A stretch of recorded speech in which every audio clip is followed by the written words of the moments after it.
وارث زمان کے ظہور میں تعجیل فرمائے، دعائیں قبولیت تک پہنچائے، ممکن حد تک بلند صلوات تلاوت فرمائے۔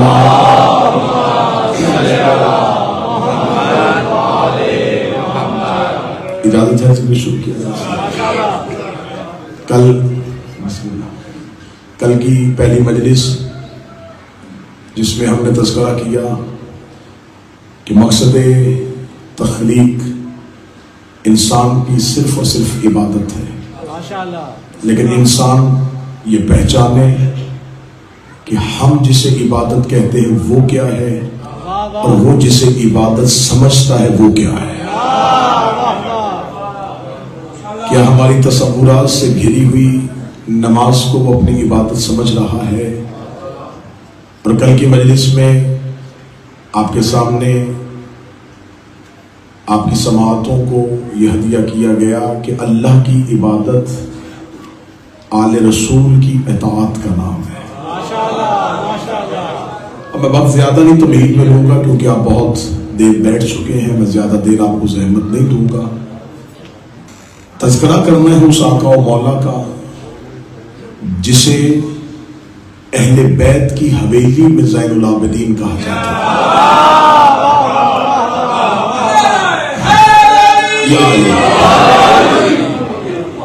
ان پڑھوں کے گھر میں کوئی پڑھا لکھا ہو تو یہ کمال نہیں، جہاں سارے ہی پڑھے لکھے ہوں اور وہ کسی کو پڑھا لکھا کہیں تو یہ کتنے کمال کی بات ہے۔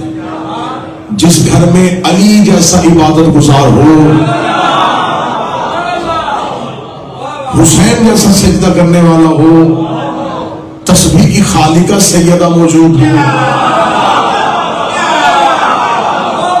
اس حویلی میں کسی کو زین العابدین کہا جائے، اور یہ بات ذہن میں رکھیے گا مدینے کے لوگوں نے بعد میں کہا ہے، اہل بیت نے انہیں پہلے کہا،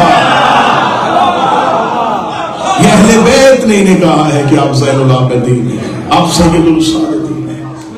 بڑا بہترین اہل زبان شعراء تشریف فرما ہے، یہ اللہ کے سب سے بڑے پیغام کا اکیلا پیغمبر ہے، یہ اس پیغام کا تنہا پیغمبر ہے۔ حضرت آدم سے لے کے حضرت امام حسن تک کی محنت ختم ہو جاتی ہے اگر کربلا نہ ہوتی، کربلا تمام ہو جاتی ہے اگر سجاد نہ ہوتے۔ دو ہستیوں نے کربلا کو نشر کیا ہے، ایک بنت علی ہے، ایک خود علی ہے، ایک علی کی بیٹی اور ایک علی ابن الحسین۔ انہوں نے خطبات کے ساتھ کربلا کو نشر کر دیا، یزیدیت کو اپنی موت مار دیا، ملوکیت کو ہمیشہ کے لیے ختم کر دیا، قاتل کے گھر جا کے قاتل کی اولاد سے قاتل پہ تبرہ کروا دیا۔ یہ ان کا قصب تھا، یہ ان کا ہی کام تھا کہ انہوں نے اہل بیت علیہ السلام کے گھر کے یہ دو ہستیاں ایسی ہیں جنہوں نے کوفہ اور بازاروں سے گزرتے ہوئے دمشق میں جا کے دو تقریریں کی ہیں، دو خطبے دیے ہیں، ایک سید الساجدین کی تقریر ہے، ایک علی کی بیٹی کی تقریر ہے۔ میں دونوں خطبے پڑھ نہیں سکتا، ایک ایک سطر پڑھ دیتا ہوں کہ دونوں کے خطبات میں مرکزی متن کیا تھا۔ سجاد نے شام میں جا کے بتایا کہ ہم کون ہیں، زینب نے بتایا کہ تم کون ہیں۔ جو ہاتھ اٹھ گیا سیدہ سے خراب تھے، سید الصابرین نے بتایا کہ ہم کون ہیں، سید الصابرین نے بتایا۔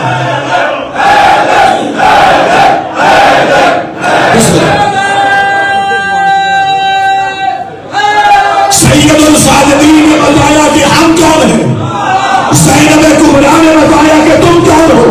جب آج بھی خطبات اٹھا کے دیکھو سجاد مولا آل محمد کے گھر کے فضائل سناتے رہے، اور علی کی بیٹی دمشق کے دربار میں کھڑی ہو کے بنی امیہ کے نقاب چہرے سے اتارتی رہی ہے۔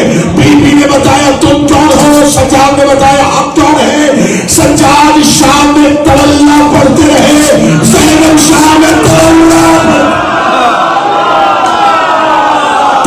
پڑھا ہے علی کی بیٹی نے۔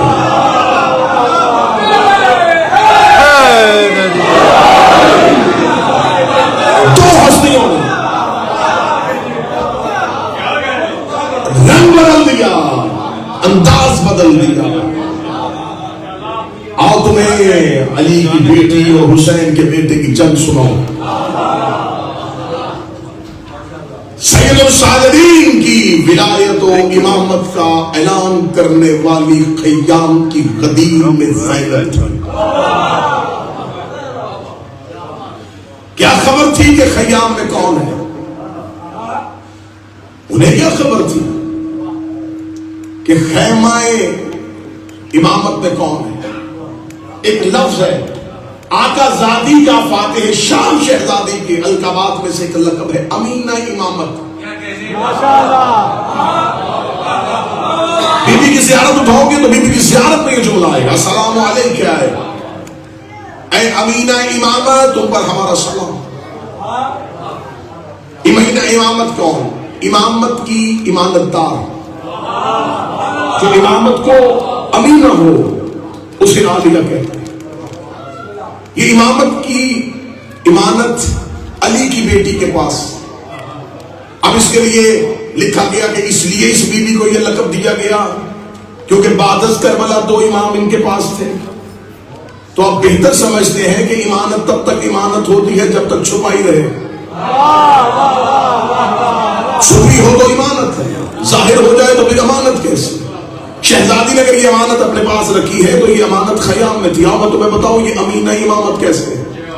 منبر کی تاریخ میں پہلی بار یہ زاویہ استعمال ہوگا اپنے ذہنوں کو اپنے قابو میں رکھو. یہ شہزادی امینہ امامت کیسے؟ سید الساجدین کے ساتھ ایک لفظ بڑا مشہور کیا گیا بیمار کربلا.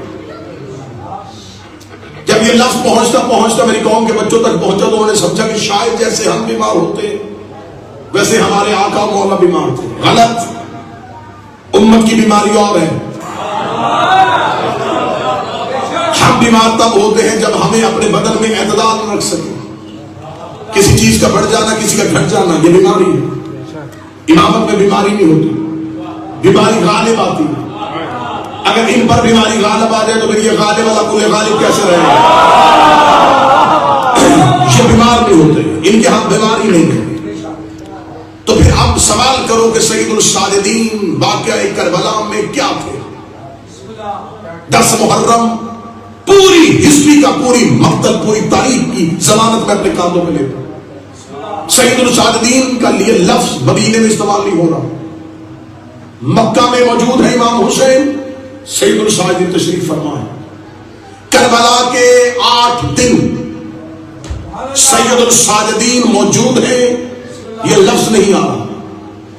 بس امام حسین کی شہادت سے تھوڑا پہلے سید الساجدین اب یہاں پر محتاط لفظ استعمال کرتے ہیں علماء. غش آیا سجاد کو, غش کا لفظ آیا. اب اس غش کو جب ہمارے ہاں سمجھا گیا تو ہم نے سمجھا کہ کوئی غش بیماری ہوتی ہے تو بیمار کہہ دیا.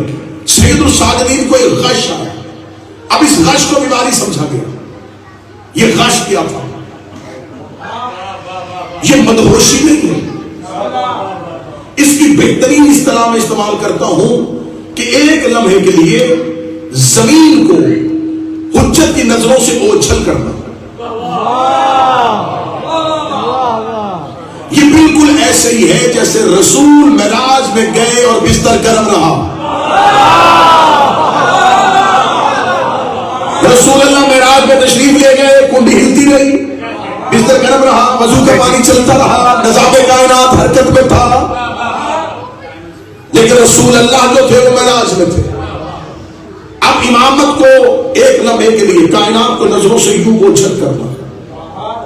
اب کیا حکمت پروردگار تھی, کیوں سید الساجدین کی نظروں سے اوجھل کیا گیا؟ اگر سید الساجدین کی نظروں سے اوجھل نہ کیا جاتا تو امام حسین کی صدائے استغاثہ پر لبیک واجب تھا.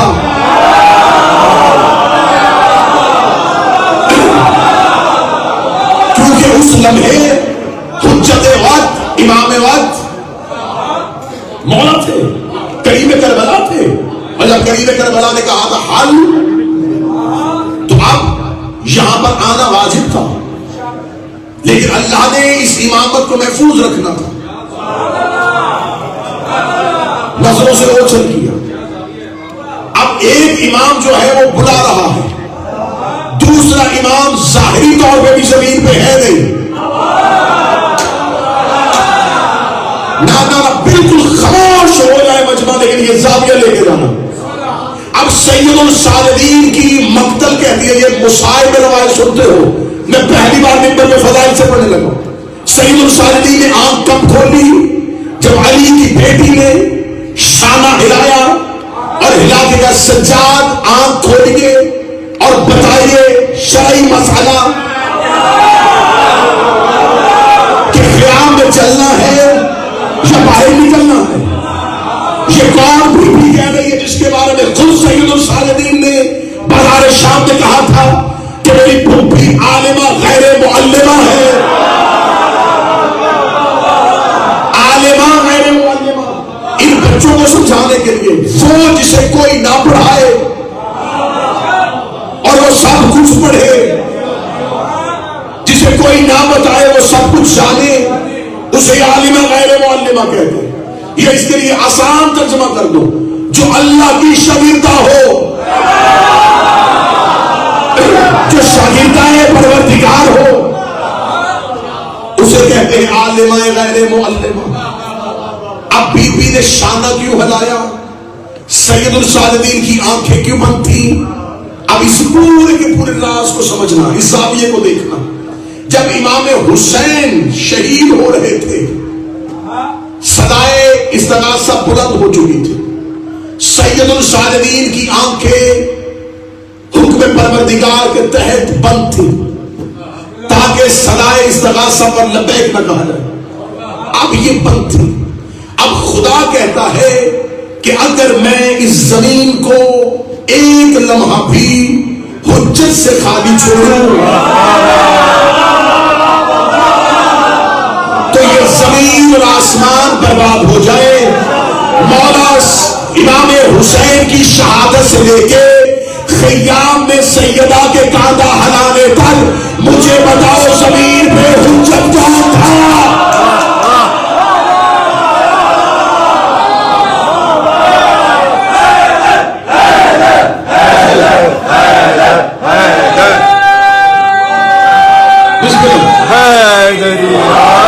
امانت کیوں دی جاتی ہے؟ کسے سنبھال جب مالک آئے اسے واپس کر دینا. اللہ نے شام غریبہ امامت جیسی امانت کو زینب کے حوالے کیا. عالیہ جب امام کی آنکھیں کھلے تو دستار امامت واپس کر دینا.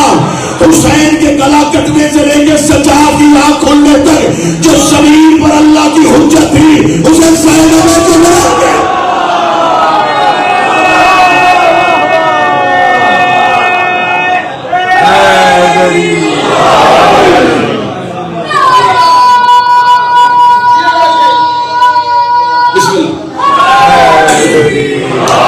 کون ہے زمین پر حجت؟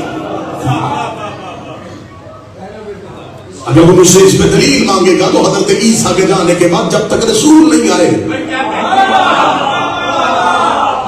زمین کا نظام کیسے چلتا رہا؟ حجت وقت کون تھا؟ سیدہ نے بڑا بہترین اشارہ استعمال کرنے لگا ہوں. علی کی بیٹی زینب کبریٰ نے چند لمحوں کے لیے اگلے امام کو ایسے محفوظ کیا جیسے ابو طالب نے مصطفیٰ کو کیا تھا.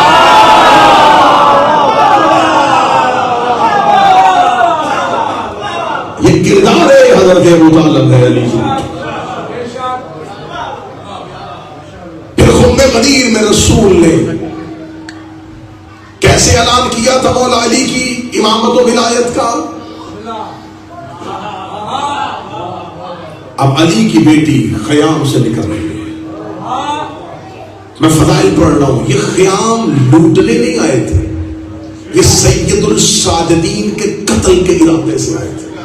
جو بھی خیام میں ہو جل جائے، کیونکہ جس کو لوٹا جائے اسے جلایا نہیں جاتا. انہوں نے خیام کو جلایا ہے کس ارادے سے؟ قتل سید الساجدین کے ارادے سے. لیکن یہ قتل کرنا چاہتے تھے، کوئی قتل ہونے نہیں دے رہا.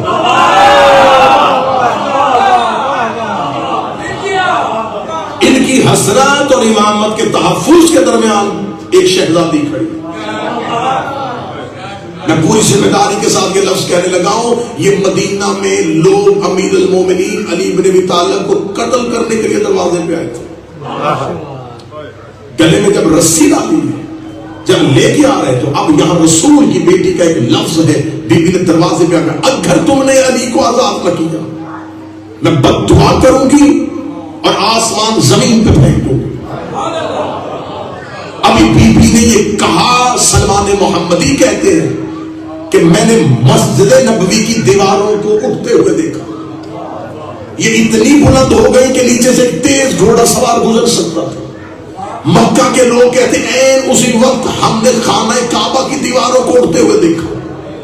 اس دور کے لوگ جانتے تھے کہ جب اللہ زمین پر عذاب نازل کرتا ہے تو اپنی نشانیوں کو اٹھا لیتا ہے، لہذا اگر اللہ مسجد و حرم کو اٹھا رہا ہے تو اس کا مطلب زمین پر عذاب آنے لگا۔ انہوں نے فوراً علی کے گلے سے رسی نکالی، قتل کرنا چاہتے تھے، ڈر گئے زہرا کی بددعا سے۔ میں پھر لفظ دوہرانے لگا ہوں، یہ قتل کرنا چاہتے تھے، خوف آ گیا زہرا کی بددعا سے۔ یہ شام غریبہ اس علی کو بھی قتل کرنا چاہتے تھے،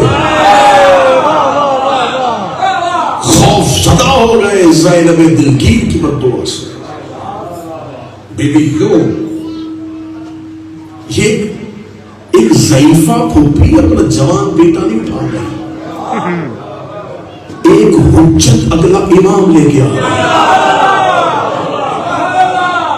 اب چہرے پریشان ہو رہے، میرا اندر بھڑک رہا ہے، امامت کا بوجھ سوائے نبوت کے کوئی نہیں اٹھاتا۔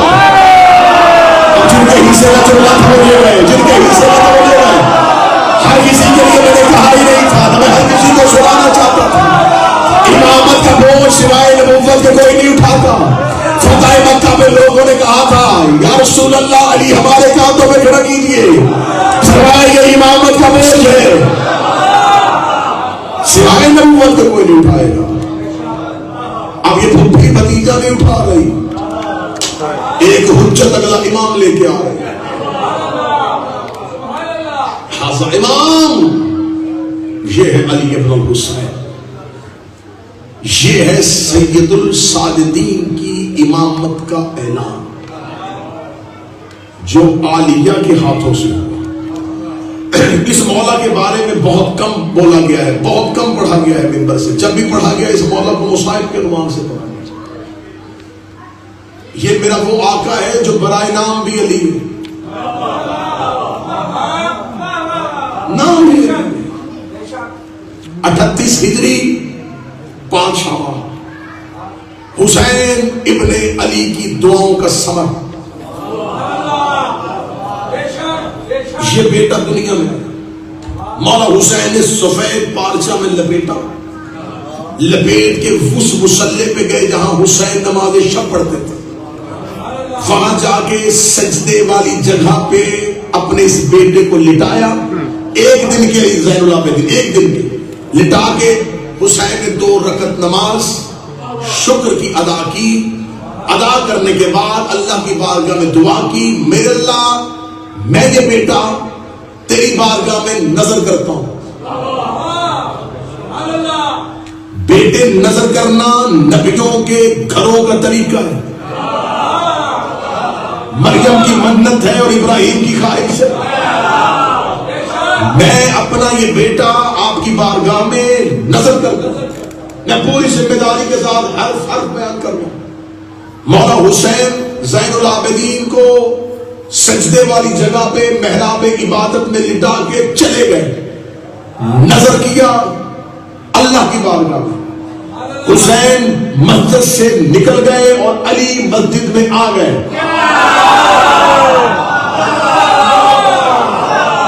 اب میں صدر کھولوں گا نہیں اور میں دیکھوں گا کہ مجمع میں کتنے بندے جا گئے ہیں۔ حسین نے کہا تھا کہ میں یہ بیٹا آپ کی بارگاہ میں نظر کرتا ہوں، میرے اللہ تیری بارگاہ میں نظر کرتا ہوں۔ علی نے آ کے مصلے سے ایک دن کا سجاد اٹھایا، سینے سے لگا کے کہا ہم اسے قبول کرتے ہیں۔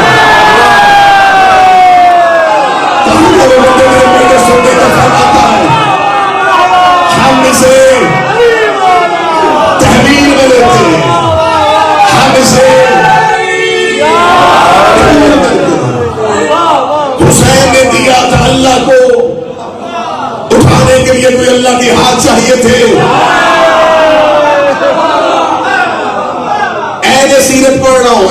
تک کوئی خطابت نہیں، کوئی ذاکری نہیں، 2 سال پورے یہ میرے چوتھے امام مولا امیر المومنین کے پاس پلے، اور یہ نہیں کہ صرف محبت میں چند لمحے، نہ مسلسل رہتے ہی علی کے پاس تھے۔ اس میرے مولا کے لیے کتابیں کہتی ہیں کہ مولا علی زین العابدین علی ابن ابی طالب کے سینے پہ پلتے رہے۔ سب سے زیادہ اہل بیت کے گھر میں ائمہ میں سے دعائیں اس مولا نے نقل کی ہیں۔ اللہ دعا کہتے ہیں اللہ سے گفتگو کرنا، اللہ سے بات کرنا۔ یہ صحیفہ کاملہ سجاد کا کیوں ہے؟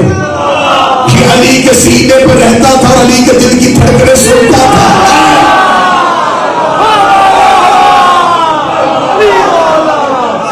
انہوں نے امیر المومنین کے دل کی دھڑکنیں سنی، انہیں خبر ہے کہ اللہ سے گفتگو کیسے کرتے ہیں، کیونکہ مدینے کی مسجد میں کوفہ کے منبر پہ بیٹھ کے امیر المومنین نے کہا تھا، جب ایک یہودی نے پوچھا تھا یا علی علم کہاں سے آیا، اتنا کہاں سے سیکھا، اتنا کہاں سے پڑھا؟ علی نے فرمایا ھذا صفۃ العلم، یہ جو میرے سینے میں علم ہے، یہ جو میرا سینہ علم سے بھرا ہوا ہے، ھذا لعاب رسول اللہ، یہ میرے رسول کا لعاب چوسا ہے۔ ما زکری زکم زکا، رسول علم ایسے دیا جیسے پرندہ اپنے بچے کو دانا لیتا ہے۔ یہ کہہ کے علی نے سینے پہ ہاتھ رکھ کے کہا اسے صرف سینہ نہ سمجھنا، یہ توحید کا گنجینہ ہے۔ گنجینہ کسے کہتے ہیں؟ اس صندوق کو جس میں قیمتی کاغذات ہو، جس میں قیمتی چیزیں چھپائی جائیں، اسے گنجینہ کہتے ہیں۔ علی نے فرمایا یہ میرا سینہ توحید کا صندوق ہے، اس کے اندر اللہ کے راز ہیں، اس کے اندر اللہ کی قیمتی چیزیں ہیں۔ جسے علی نے گنجینہ کہا تھا اس پہ سجاد سر رکھتے تھے۔ الہی رازوں کو اس مولا نے کانوں سے سنا ہے، اللہ کے رازوں کو جانا ہے۔ 2 سال مسلسل زیر تربیت علی ابن ابی طالب۔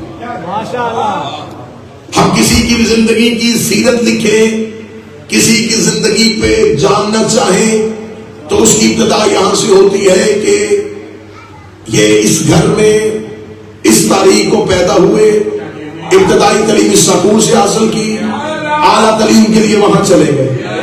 5 شعبان 38 ہجری حسین کا بیٹا اللہ کے گھر میں آیا، ابتدائی تعلیم علی کے سینے سے حاصل کی، اعلیٰ تعلیم کے لیے 40 ہجری کو حسن کی گود میں آ گیا۔ میں پوری ذمہ داری سے سید الصالحین پڑھ رہا ہوں۔ مولا امیر المومنین نے 40 ہجری بوقت شہادت دستار امامت کے ساتھ سجاد حسن کے حوالے کیا۔ جیسے راز امامت مولا حسن کو دیے، دستار امامت دی، ویسے ہی علی ابن الحسین مولا حسن کے حوالے کیا۔ 9 سے 10 سال مسلسل یہ میرے چوتھے امام حسن کے پاس رہے۔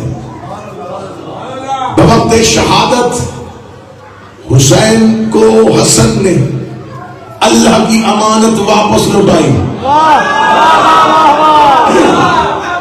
اب حسین بیٹا باپ بن کے نہیں لے رہا، کیونکہ سید الساجدین تھے، اللہ کی نظر قبول کی علی نے، امامت کے ورثے میں آئی حسن کے پاس۔ اب امام بن گئے تھے حسین، بیٹا باپ کے پاس نہیں آ رہا، امانت اگلے امام کے پاس آ رہی۔ آؤ میرے میرے مولا سید الساجدین زندگی کے پہلے 2 سال مولا علی کے پاس، زندگی کے اگلے 10 سال امام حسن کے پاس، اس سے اگلے 11 سال حسین ابن علی کے پاس۔ یہ میرا وہ امام ہے جو 3 آئمہ کا بیٹا بھی ہے، صحابی بھی ہے، شاگرد بھی ہے۔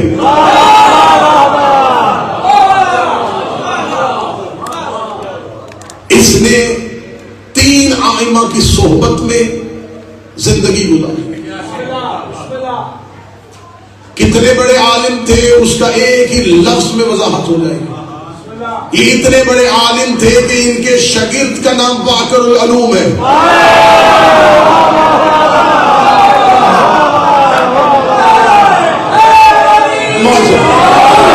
ان کے حوزہ علمیہ کے فارغ التحصیل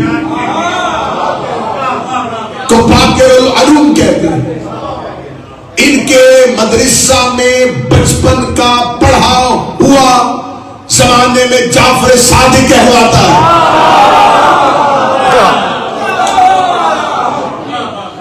یہ میرے وہ امام۔ اب 3 ایسی کتابیں ہیں جن کی نظیر کوئی نہیں۔ قرآن، نہج البلاغہ، صحیفہ سجادیہ، تینوں کتابوں جیسی کوئی کتاب۔ قرآن جب اللہ بندے سے بات کرے، نہج البلاغہ جب بندہ بندوں کو اللہ سمجھائے،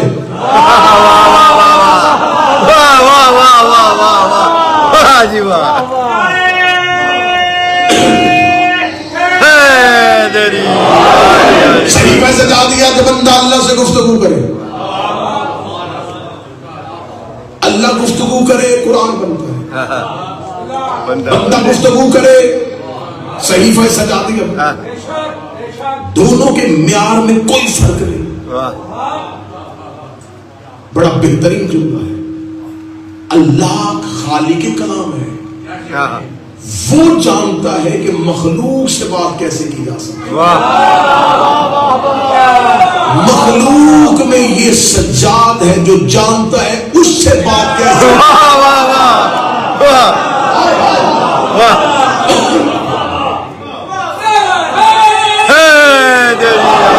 اس نے گفتگو اللہ کے معیار کے مطابق کی ہے، اس نے گفتگو کی ہے اللہ کے معیار کے مطابق، اور اتنی بڑی جنگ آج تک لڑ رہا ہے یہ میرا مولا، آج تک لڑ رہا ہے۔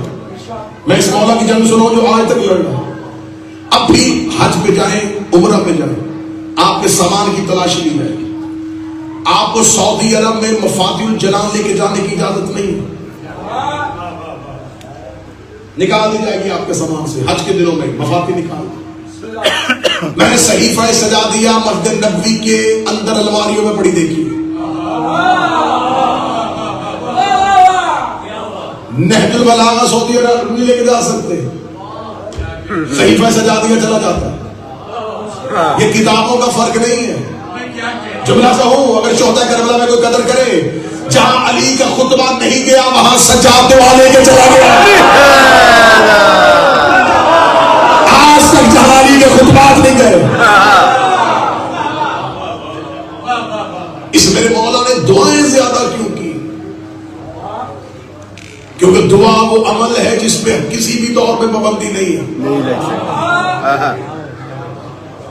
میں تقریر برطانیہ میں کر رہا ہوں، مثال پاکستان کی دوں، آپ کہیں میں پاکستان میں مجلس کروانی ہے تو آپ کو اجازت لینی پڑے گی، آپ کو اداروں سے پوچھنا پڑے گا کہ کیا اجازت ہے میں اپنے گھر میں فضائل آل محمد بیان کروا لوں۔ آپ کو ذکر اہل بیت کے لیے اجازت کی ضرورت ہے، دعا کے لیے نہیں، دعا کی آپ کو اجازت ہے۔ مولا سید الساجدین جس دور میں زندگی گزار رہے ہیں، بنی امیہ نے مولا سید الساجدین کے اوپر اتنی نگرانی سخت ہے کہ مولا سجاد کے لب کھلتے ہیں تو مخبر کان آگے کرتے ہیں، کیا بولنے لگے ہیں، کس سے مل رہے ہیں، کیا گفتگو کر رہے ہیں۔ سامنے بیٹھے صحابہ ترس رہے ہیں کہ یہ کچھ کہیں، اور سپاہی اور مخبر کھڑے ہیں کہ یہ کچھ بولے، اور ہم گورنر کو اطلاع دیں کہ اس نے آج یہ جملہ کہا ہے۔ اتنے سخت ترین ماحول میں اب امام کو خبر تھی یہاں میرا شیعہ آئے گا، یہ مجھ سے ایک حدیث سنے گا، باہر جائے گا، قتل کر دیا گا، میرے ماننے والوں میں سختی آ جائے گی۔ سید الساجدین نے کیا کیا؟ لوگ اکٹھے ہوتے، سجاد کہا چلو دعا کریں، دروازے میں کھڑے سپاہی حسین کا بیٹا دعا کر رہا ہے، اب صحیفہ سجاد کیا اٹھانا، میرے اللہ تو ہی واحد خالق ہے، تو ہی ہے جو اس کارخانے کو چلا سکتا ہے، تیری نظیر اور تیری مثال کوئی بھی نہیں ہے، تو ہی جانتا ہے کہ تو کیا ہے، تیری مثال تو ہی ہے، تیری نظیر تو ہی ہے، تیرے کمال کی وسعت ہی بہت ہے، تو اس تک تو کوئی پہنچ ہی نہیں سکتا۔ اتنا تو ہی پڑے کہ لوگوں کے دل نرم ہوئے، فرمایا رحمت بھیج اس محمد پہ جس نے لوگوں کو انسان بنایا، درود بھیج اس علی پہ جس کی ولایت کی وجہ سے آج زمین کا نظام چل رہا ہے۔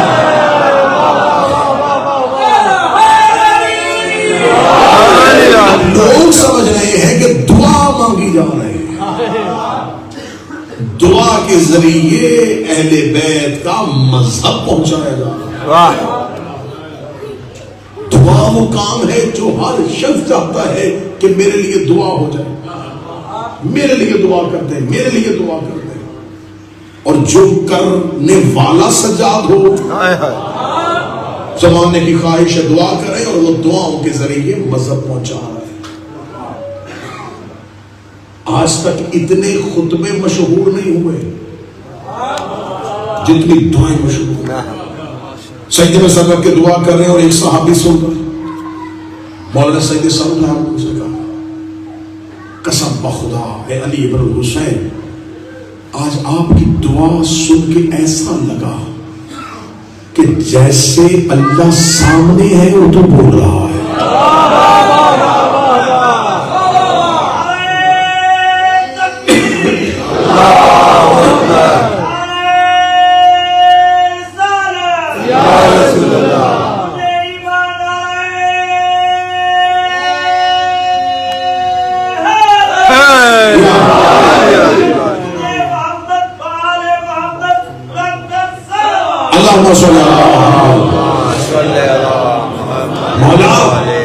یہ دعا مجھے بڑی پسند آئی، مولا پسند آئی تمہیں دعا؟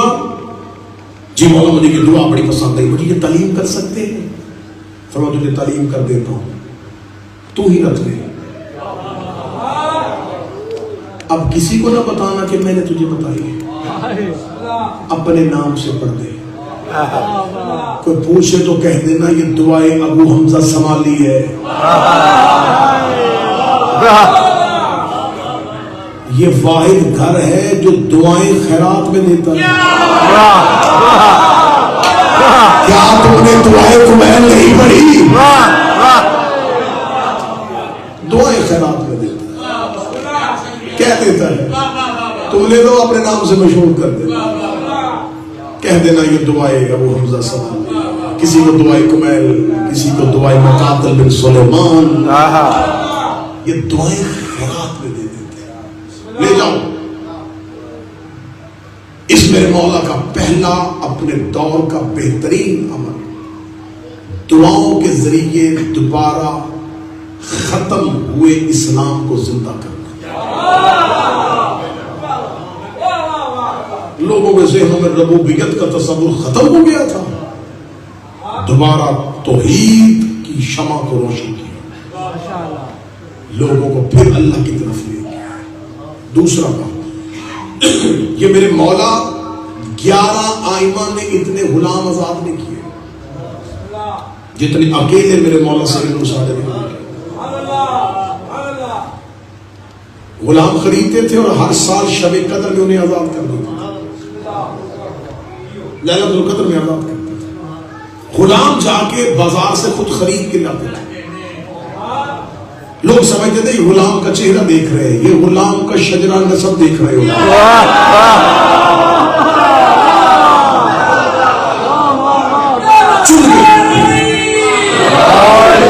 چن کے غلام لے کے آتے ہیں، قیمت موقع پہ دیتے لے کے گھر آ جاتے ہیں. 1 سال غلام گھر رکھتے ہیں. 1 سال کے بعد شب قدر میں آزاد کر دیتے. جب گھر میں آتا تھا تو غلام ہوتا تھا، جب 1 سال سجاد کے پاس رہ کے جاتا تھا اب وہ غلام نہیں، وہ مفسر قرآن، وہ محدث احادیث آل محمد، وہ ناشر کربلا. اسے اتنا سوار دیتے 1 سال کے بعد وہ کہتا بھی نہ کہ میں نہیں جاننا چاہتا، کہتے تم جاؤ گے اپنے وطن واپس جاؤ. اس کا سینہ علم سے بھر کے اسے آزاد کر دیتا. اب وہ اپنے شہر میں جاتا، لوگ کہتے جسے بازار میں بیچا گیا تھا. جب وہ آتا تو ایسا سوارا ہوا انسان، ایسا اخلاق یافتہ انسان. لوگ اس کے پاس بیٹھتے اور وہ تعلیمات آل محمد کو نشر کرتا.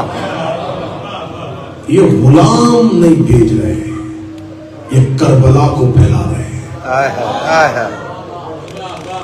تیسرا کام، میرے مولا نے کربلا سے واپس آنے کے بعد 35 سال کی زندگی گزاری ہے اور 30 حج پیدل کیے. مدینہ سے مکہ پیدل جاتے تھے، کیونکہ پیدل جاتے ہیں لوگ قافلوں میں. سجاد مولا کو اجتماع نہیں مل رہا تھا، مجمع نہیں مل رہا تھا. قافلے، حج کا قافلہ ہوتا، یہ مجمع ہوتا، اس مجمع میں سجاد آ جاتے، اور جس مجمع میں حسین کا بیٹا ہے سارے رستے لوگوں کو دین بتاتے جاتے، شریعت بتاتے جاتے. جب حج میں پہنچتے تو جب حج میں آتے تو اب قافلے صرف مدینے کے نہیں ہیں، مکہ کے نہیں ہیں، یسرب، مصر، دمشق، دنیا بھر سے آئے ہوئے لوگ مولا سجاد کے علم سے سیراب ہوتے. لوگوں کی ہر ایک کی کوشش ہوتی کہ مناسک حج حاکم وقت کے ہونے کے باوجود ہم سجاد کے ساتھ ادا کریں.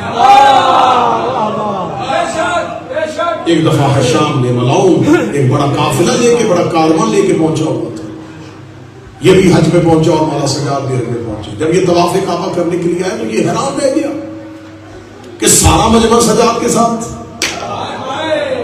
اسے میں لشکر کو لے کے مولا سجاد کے پیچھے چلنا شروع کیا کہ میں مولا سجاد کو رستہ کاٹوں گا اور آگے جاؤں گا. یہ جدھر جاتا سجاد آگے، یہ جدھر جاتا سجاد آگے. آخر کتابیں کہتی ہیں کہ ملاؤں نے ایک لفظ استعمال کیا، اس نے کہا حسین کا بیٹا کیا تیرے باپ کو میں نے قتل کیا جو تم مجھے رستہ نہیں دے رہا؟ کہ تیرے باپ کو میں نے قتل کیا؟ سید الشاہ نظر پھیر کے اس کی طرف دیکھا، جس نے کیا تھا اس کا حشر دیکھ نہیں لیا. آج اس کی نسل میں بھی کوئی نہیں. ڈر گئی تھی ملوکیت حسین کے بیٹے سے، ڈر گئی تھی ملوکیت. بستر جو مخملی تھا اسے خار کر دیا، سونا فرعون نے شام کا دشوار کر دیا. نیند اس کی بات کے زنجیر پا کے ساتھ سجاد نے یزید کو بیمار کر دیا.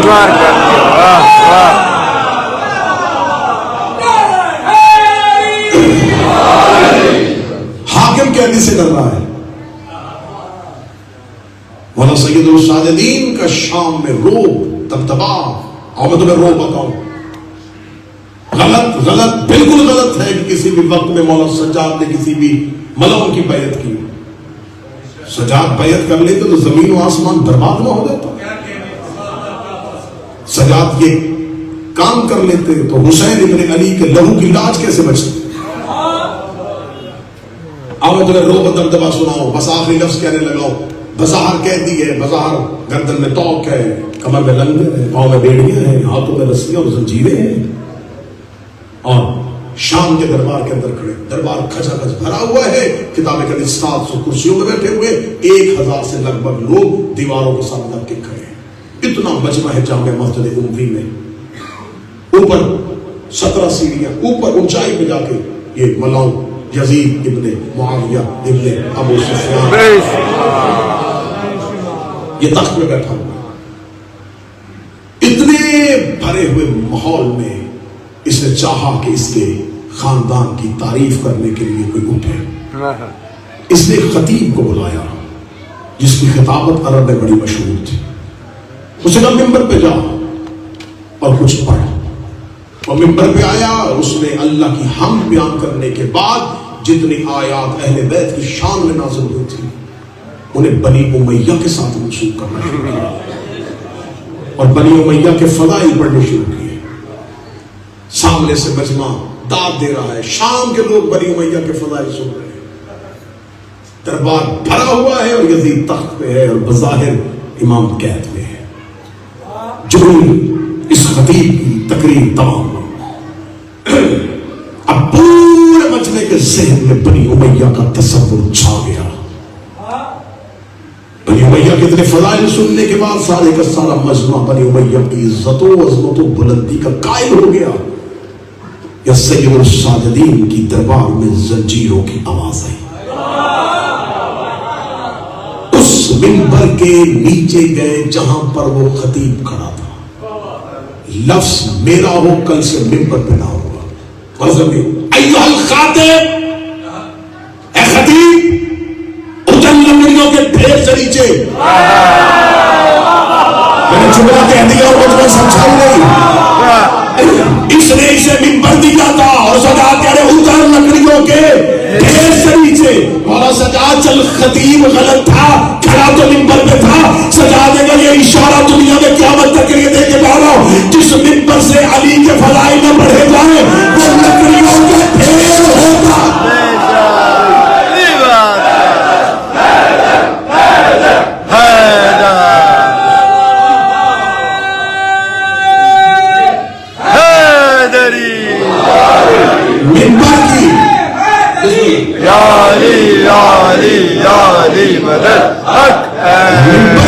عزت ہے لیکن علی کی وجہ سے، بے شک امامہ صاحب عزت ہے لیکن علی کی وجہ سے، بے شک داڑھی قابل احترام ہے لیکن علی کی وجہ سے، بے شک نسبت علی ہونے چاہیے۔ ادھر لکڑیوں کے ڈھیر سے نیچے۔ اگلی سطر سننا مولا سجاد کی، یہ سطر صرف شام کے دربار میں نہیں، ہمیشہ کے لیے فارمولہ جہاں چاہو اپلائی کر دینا۔ مولا سجاد کہتے ادھر لکڑیوں کے ڈھیر سے نیچے، تو نے مخلوق کو راضی کرتے کرتے اللہ نے راض کر لیا۔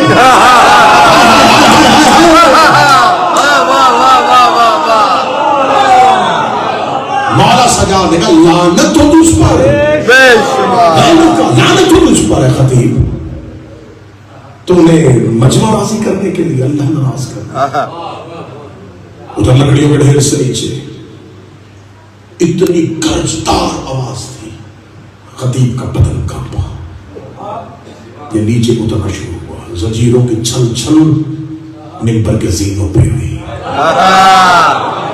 وارث سے ممبر کی بلندی پہ آیا، ایک حقارت بھری نظر مجمع میں ماری، حقیر لوگوں کو دیکھا، ذلیل ترین مجمع جو ذلیل ترین مجمع لگا ہے، جو نہیں جانتا وہ جان لے، جو جانتا ہے وہ سن لے، انا علی ابن حسین ابن علی، میں علی حسین کا بیٹا اور وہ حسین جو علی کا بیٹا۔ سنو شام والو، تمہیں جو بتا رہا تھا وہ فضائل بنی امیہ کے نہیں، شکر اس پروردگار کا جس نے ہمیں 6 چیزیں اور 7 فضیلتیں عطا کی۔ اسے سطر میں گفتگو رکے گی اور کل اسی سے مسلسل، یہی میں گفتگو رکے گی اور کل اسی سے مسلسل۔ اللہ نے ہمیں 6 چیزیں 7 فضیلتیں عطا کی۔ جب یہ جملہ کہا تو مجمع کے کان کھڑے ہو گئے، چیزیں فضیلتیں، چیزیں فضیلتیں کہتی ہوں، ہاتھوں میں ہتھکڑیاں، زنجیریں، پاؤں میں بیڑیاں، گردن میں توق، فضیلتیں، چیزیں، کون سی چیزیں، کون سی فضیلتیں؟ سنانے کو سنو، اللہ نے ہمیں علم چیز بھی ہے. ہمارے پاس جو 6 چیزیں ہیں ان میں سے ایک علم ہے، ایک حلم ہے، ایک سخاوت ہے، ایک فصاحت ہے، ایک شجاعت ہے. چھٹی چیز میں مجمع دیکھ کے پڑھنے لگا. مولا سجاد نے دمشق کے دربار میں یزید ابن معاویہ کے تخت کے سامنے ذلیل ترین مجمع کے اندر کھڑے ہو کے کہا چھٹی چیز نیک ماؤں کے بچوں کے دلوں میں شریف ماؤں کے بچوں کے دلوں میں ہماری محبت. بے شک.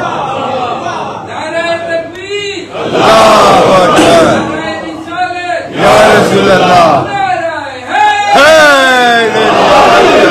بس آخری لفظ کہہ رہا ہوں، اور یہ انجمن شہداء کربلا کی طرف سے یہ اپیل بھی ہے.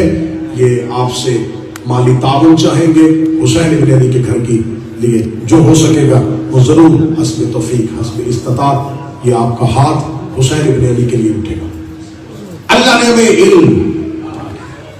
علم ہمارے گھر کی چیز ہے. علم ان کا فضائل نہیں، علم ان کے گھر کی چیز ہے. آخری صدر کہہ کے یہاں روک دوں گا، کل یہاں سے تسلسل آگے بڑھے گا. علم آل محمد کے گھر کی چیز ہے.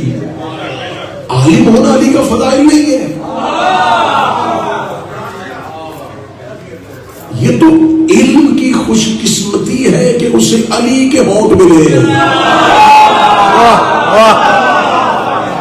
اسے زبان علی ملی ہے، اسے علی کی زبان ملی ہے.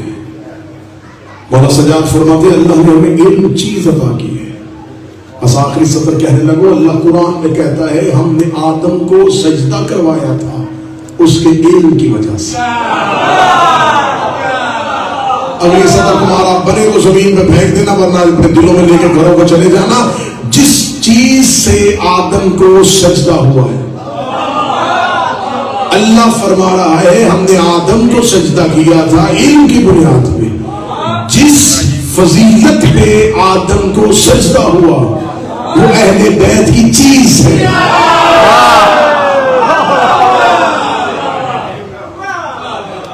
اور وہ جسے چاہے وہ شے عطا کرتا ہے. کل کی مجلس میں تسلسل کے ساتھ بارگاہ سید الصالحین میں ہدیہ ہوگی. دعاؤں سے دین بچایا، غلام آزاد کر کے پیغام پہنچایا، رو کے حسین کی مظلومیت دکھائی. اتنا گریہ کسی نے نہیں کیا جتنا حسین کے اس آزادان بیٹے نے کیے. میں اور آپ اسباب ڈھونڈتے ہیں رونے کے لیے. کوئی جا کر پڑھے تو ہم روئے. سجاد اسباب نہیں ڈھونڈتے تھے. یہ پانی دیکھتے تو روتے ہیں، یہ کسی کی گود میں بچہ دیکھتے تو روتے ہیں، یہ کسی جوان کے چہرے پہ داڑھی دیکھتے تو روتے ہیں. اگلی سطر میں سید سادات سے معافی مانگ کے کہنے لگا یہ کسی خاتون کے سر پہ ردا دیکھتے تو روتے، یہ بازار کے رش میں جاتے تو روتے. یہ حسین کا وہ بیٹا جس نے اتنے امتحان سے زندگی گزاری ہے. میں بار بار کہتا ہوں عباس سے زیادہ بہادر تھا سجاد. سجاد کی جگہ پہ عباس ہوتے پہلے ہی موڑ میں مر جاتے. یہ حوصلے سید الصادقین کے تھے، یہ طاقت امامت تھی جو ہر موڑ پہ سجاد کھڑے رہے. ہر گھر میں بہن بھی ہے، ہر گھر میں بیٹی بھی ہے. بیٹی معصوم سی خواہش باپ کو کرے نا، باپ ریڑھی بھی لگاتا ہو، اس کی خواہش ہوتی ہے باپ بیٹوں کو نہ کہہ دیتا ہے، بیٹی کو نہ نہیں کہتا. بہن چھوٹی ہو اور بھائی کا ہاتھ پکڑ کے کچھ مانگے، بھائی ادھار لے لے گا لیکن بہن کو نہ نہیں کہے گا۔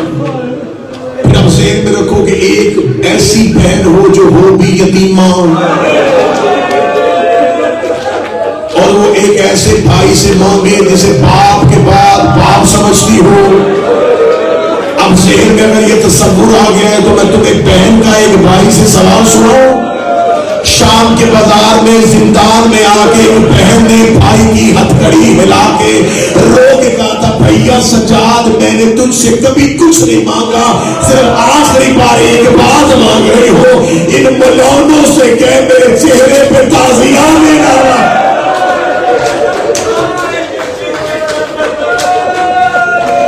میرے رخسار بڑے زخمی ہو گئے۔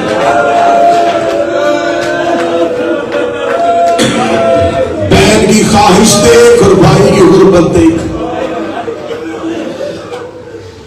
یہ میرا وہ مظلوم امام ہے جس نے بہن کرتے میں دفنائی ہے۔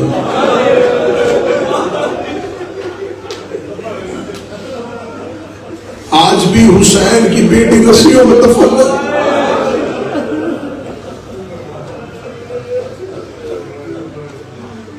آج بھی بی بی سکینہ کی قبر ایسے ہی پوشیدہ ہے جیسے مدینے میں فاطمہ زہرا کی قبر پوشیدہ ہے۔ وصیت معصوموں میں تھا، سجاد میری قبر کے نشان مٹا دینا۔ تم نے 10 دن سنا ہے کربلا میں بہن اور بھائی کا پیار۔ شام میں ایک بہن سوئی ہے جسے بھائی اپنے ہاتھوں سے دفنا کے آیا ہے۔ میں نے بار بار کتابوں میں پڑھا ہے، مجھے کہیں نہیں ملا کہ کفن کے لیے کوئی چادر دستیاب ہوئی ہو۔ سب نے لکھا کہ اسی پیرہن میں، اسی لباس میں جو معصومہ کے بدن پہ زیب تک تھا، اسی میں حسین کے بیٹے نے بہن کو لحد میں اتار دیا ہے۔ میں جملہ پڑھنے سے پہلے بار بار رک رہا ہوں کہ میں یہ روایت تب پڑھوں اگر قدردان آنکھ مجھے مل جائے، تمہاری آنکھوں میں مجھے چمک نظر آئے، تم گریے کے لیے تیار ہو تو میں جملہ پڑھ دیتا ہوں۔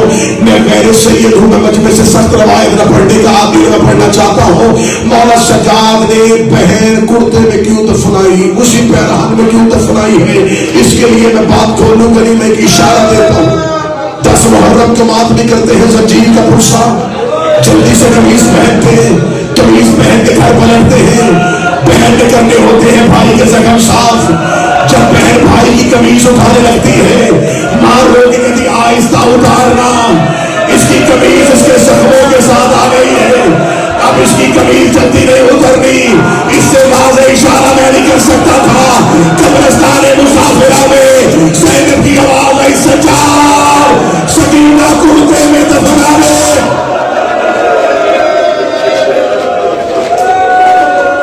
ماحول بڑھ گیا،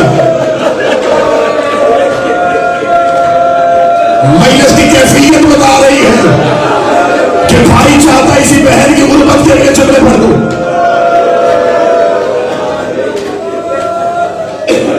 عربوں میں نے آج سے چند سال پہلے کربلا میں بین الحرمین سے گزرتے ہوئے وہ جو کتابوں والے کچھ اسٹال ہیں، میں وہاں پہ کچھ کتابیں دیکھ رہا تھا، مجھے ایک کتاب کا نام نے اتنا متاثر کیا۔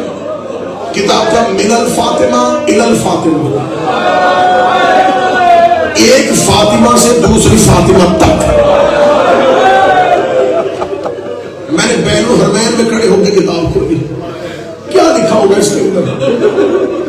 اس کے دیباچے میں لکھا تھا کہ اس کتاب میں 2 فاطموں کا تذکرہ ہے، 2 فاطماؤں کا تذکرہ ہے اس کتاب کے اندر۔ ایک رسول کی بیٹی فاطمہ، ایک حسین کی بیٹی فاطمہ۔ ذیل میں مؤلف نے کیا لکھا تھا؟ اس نے کہا ان دونوں کا نام بھی ایک جیسا تھا، ان کی قسمت بھی ایک جیسی تھی۔ اب جس کے گھر میں فاطمہ نام کی بیٹی ہے وہ گریے کے لیے تیار ہونا، میرا مولا حسین تیری بیٹیوں کو کبھی نہ روائے، حسین کی ماں تیری بچیاں کبھی زندگی میں حسین کے علاوہ کسی کام میں نہ روئے۔ انہوں نے کہا رسول کی بیٹی بھی فاطمہ، حسین کی بیٹی بھی فاطمہ، دونوں کا مقدر ایک جیسا تھا۔ وہ بھی باپ کے بعد چپ نہیں ہوئی، یہ بھی باپ کے بعد چپ نہیں ہوئی، اسے بھی کوئی نہیں رونے دیتا تھا، اسے بھی کوئی نہیں رونے